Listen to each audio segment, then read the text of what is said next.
Welcome back to Cups of Joe's Physical Therapy. I'm Joe Gambino. And I'm Joe Lavaca. And today we're going to be talking about the deadlift, which is one of my personal favorite exercises that are out there. Pretty much it's one of those ego exercises, you know, you pull 300, 400, 500 pounds and hey, what's better than that?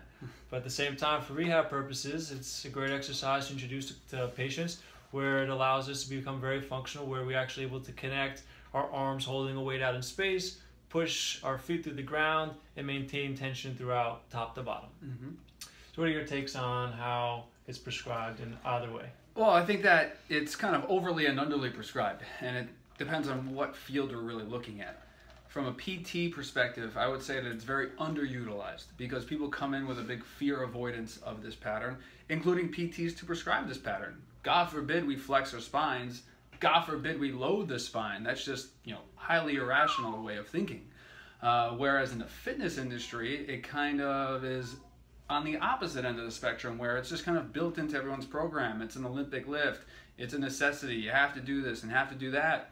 Whereas we're not looking at enough of the movement patterns prior to make sure people have the capability to perform a safe deadlift.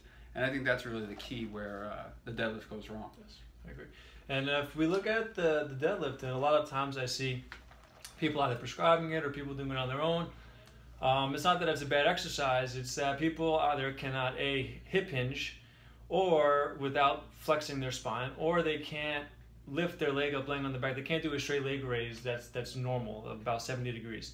So if you're missing either one, and you're gonna have troubles with the deadlift, whether or not you go sumo with wider feet, something may go wrong, especially if you have an asymmetrical difference. So if you have a straight leg raise of 70 on one side, which is really good, and then only 35 on the other side, there's something going on in that pattern that no matter how good to your eye it may look, something may go wrong over time. So it's definitely something that we need to keep an eye on. Absolutely. And that's an easy assessment. I mean, 70 degree straight leg raise, most of our phones have devices that can measure that angle for us. We don't even need a goniometer.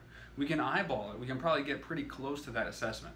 Another really super easy assessment is people can they just perform a toe touch? Yeah. I mean, do they have the necessary posterior chain mobility to perform just basic functional movement first? So my personal screen for deadlift is straight leg raise, as Joe mentioned, and can you toe touch? Because if you can't get down to touch your toes without any weight in there, how can we expect you to lift 200, 300 pounds of pressure off the floor in the opposite direction? It just wouldn't make much sense. So in terms of cues or keys for success with the hip hinge, there's a multitude of different strategies out there. One of the ones I just wanted to quickly show you guys was one that actually came from Mark Chang, his prehab rehab medicine course, which is phenomenal. He talked about the skin fold assessment. And essentially, if you allow me to show you, it involves grabbing onto the lower part of skin in your back, okay? And then as you go down, Turn to the camera. as you go down, you should be able to immediately feel if and when you lose that skin fold, okay? And that's going to give you that instant feedback of if you're rounding out the spine and if you're hinging properly.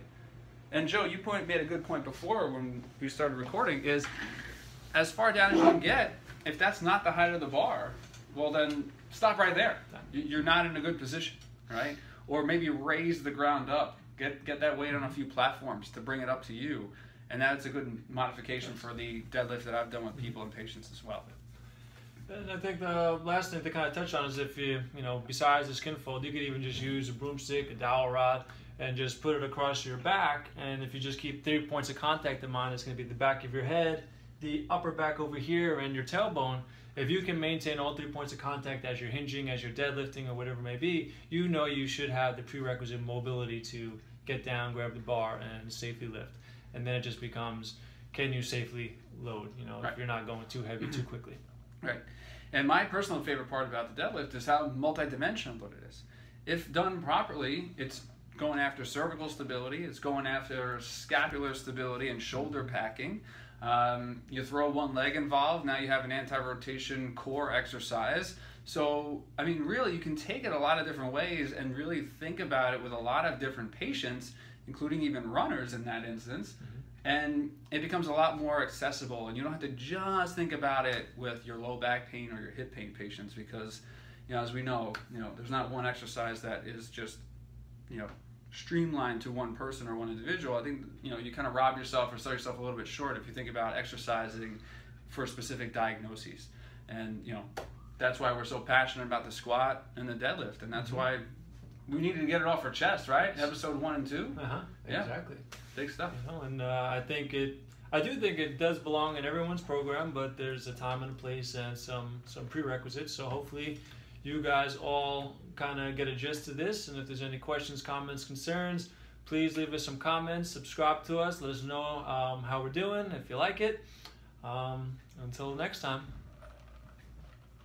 Happy rehabbing, everyone.